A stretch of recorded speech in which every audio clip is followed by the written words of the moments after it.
we've been talking a lot about kind of the bottom half of the roster mostly here.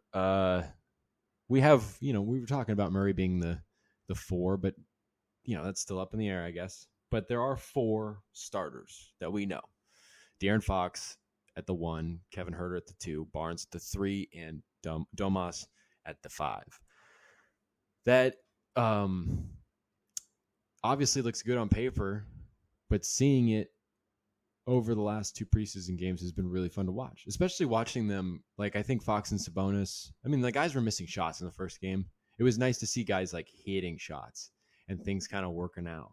But it's just like, man, it just seems like these guys being in the starting 5 along with, whoever else is in there. It just seems like these guys are, these are really good NBA players. And it's kind of crazy that this is the Kings. I don't know. Just the way they complement each other. Like I said, the ability for so many guys to go off ball and on ball. I think, but De'Aaron Fox hit 3 threes last night. He was 3 of 3 from beyond the line.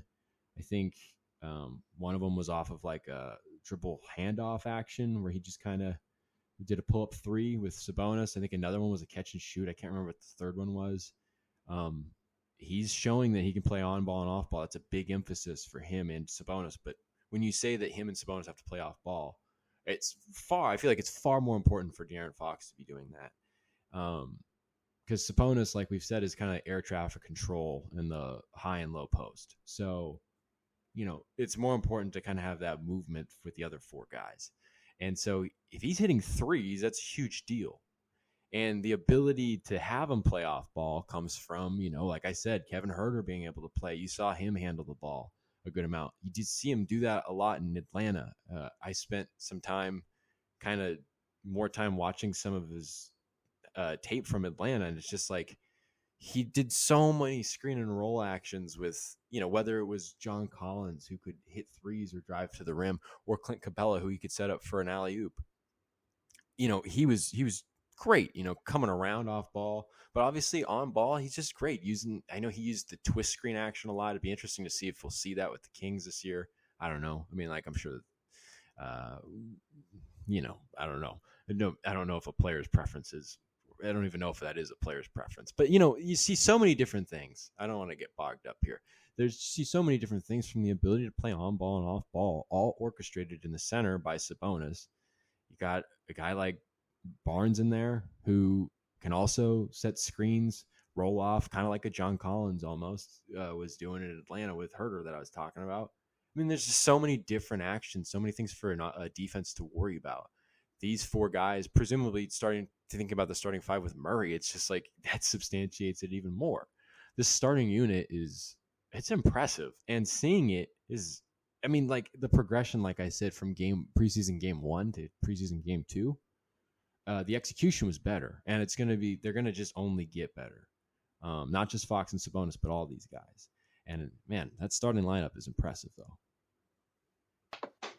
Yeah. Kind of going on Huerter alone, I was really happy when we got Kevin Huerter, because that just added another layer of depth to this team. Just because we had, our shooting guards last year were Buddy and Davis, right? And what happened when Davis went out? Who was playing 2? Why am I blanking?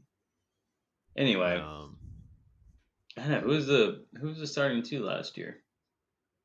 Most of the year. Oh, it was Halliburton, until he got traded. That was 2-point guards. The that forgotten man. I know already. Man. Oh, because that was who? That's a different conversation. But you had Buddy, you had Davis, and Buddy was a liability. Of course, we all know Buddy and Davis. I like Davis, but he's not your starting shooting guard. At least he wasn't last year. He was a good 2. But we signed Malik Monk. I'm like, okay, like Monk and Davis. That's a good. You're pretty good at the 2 there, like better than what we have been in recent years. But you bring in Kevin Huerter, who's a really good role player. It's been on winning teams. That pushes Monk to the bench, which just adds, that just makes that bench unit so much better in itself. Herter, a guy who can also play the three, which can relieve Harrison Barnes of some minutes. I just thought that was such a smart move. He's going to fit into this perfectly with his 3-point shooting ability and his team defense. Um, I thought that was the best move of the offseason, really. I mean, you can argue drafting Keegan Murray, but like in signs and trades, I think that was the best move.